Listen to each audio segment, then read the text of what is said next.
அகில உலக சைவ சித்தாந்தத்தின் தலைநகரமான திருவண்ணாமலை நிருதிலிங்க வளாகத்தில் சிறப்பு கருத்தரங்கம் நாள் ஜூலை 3 2026 ஆம் ஆண்டு வெள்ளிக்கிழமை அன்று காலை 11 மணி அளவில் சாதுக்கள் சாம்ராஜ்யத்திற்கு ஓர் விமோச்சனம் தேவை.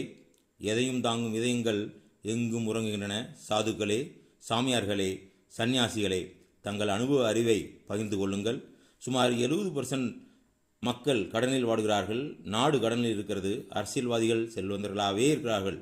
கண்ணீர் துடைப்பது பெருமை அல்ல, கண்ணீர் வராமல் பார்ப்பது தான் லட்சியம். பழங்கால ராஜாக்கள் திருவண்ணாமலையில் கோவில் கட்டியுள்ளார்கள். அந்த கோவில் கோபுரங்களுக்கு வர்ணம் தீட்ட முடியவில்லை இன்றைய அரசியல்வாதிகளால். வெட்கக்கேடு. இதுதான் நிர்வாகமா? எங்களை அழைத்து பேசி எங்கள் கோரிக்கையை நிறைவேற்றாவிட்டால் எண்ணிலடங்கா வாகனங்களையும் படித்த பாமர மக்களையும் எரித்து சாம்பலாக்குவோம். அரசன் இவ்வழி, மக்கள் அவ்வழியா? மக்களை நன்னெறிப்படுத்த நாட்டில் திருச்செங்கோல் ஆட்சி வேண்டும். அவதார குழந்தையும் அவதார சின்னமும் கடந்து வந்த பாதைகளும் ஏறி வந்த ஏணிகளும் மலரும் நினைவுகளும் நீங்காத நினைவுகளும். மறுபடியும் ஒரு வாசகம். எங்களை அழைத்து பேசி எங்கள் கோரிக்கைகளை நிறைவேற்றாவிட்டால் நாடு தழுவிய போராட்டம் எதுவும் நடக்கும். எச்சரிக்கை மணி. பேரன்பிற்கும் பெருமதிப்பிற்கும் உரிய பெரியோர்களே, சிறியோர்களே, எனதருமை நட்புகளே, ஒவ்வொரு நாளும் நமது தேசம் மிகுந்த ஆபத்தை நோக்கியே செல்கிறது. என்ன செய்வது? பஞ்சபூதங்கள் மாசுபட்டு வருகின்றன. குடிநீருக்கே அவதிப்படும் அபாயம் நெருங்கியுள்ளது. நாட்டில் பஞ்சமே இல்லை என்னும் அன்னக்கொடி வளர்க்க வேண்டும். கட்சி கொடிகள் பறக்கக்கூடாது. நாட்டின் முன்னேற்றத்தையும் நாட்டு மக்களின் ஒற்றுமையும் சீர்குலைப்பது அரசியல்வாதிகள் தான். மக்களே, சற்று உணருங்கள். 1000 குற்றவாளிகள் தண்டிக்கப்படலாம், ஆனால் ஒரு நிரபராதி கூட தண்டிக்கப்படக்கூடாது. குறைகள் மன்னிக்கப்பட வேண்டும். அதே சமயம் மாபெரும் குற்றங்களுக்கு மரண தண்டனை உடனடியாக வழங்க வேண்டும்.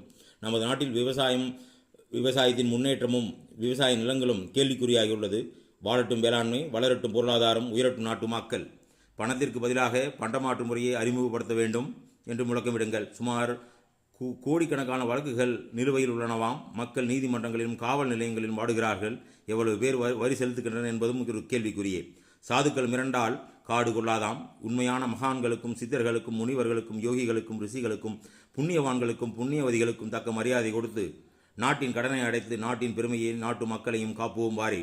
லட்சியத்தால் ஒன்றுபட்ட மக்களே, மண்ணின் மைந்தர்களே, ஒன்று சேர்ந்து முழக்கமிடுங்கள். நமது நாட்டில் நல்லாட்சி நடைபெற புதிய ஜனாதிபதியை, புதிய ஆளுநரை, புதிய மாவட்ட ஆட்சியரை இனி மக்கள் தான் தேர்ந்தெடுக்க வேண்டும். ஒரு சம்பவம். திருவண்ணாமலையில் தமிழகத்தின் காவல் ஆய்வாளர், டிஎஸ்பி, டிஐஜி, ஐஜி மற்றும் டிஜிபி ஆகிய உயர்மட்ட அதிகாரிகளுக்கு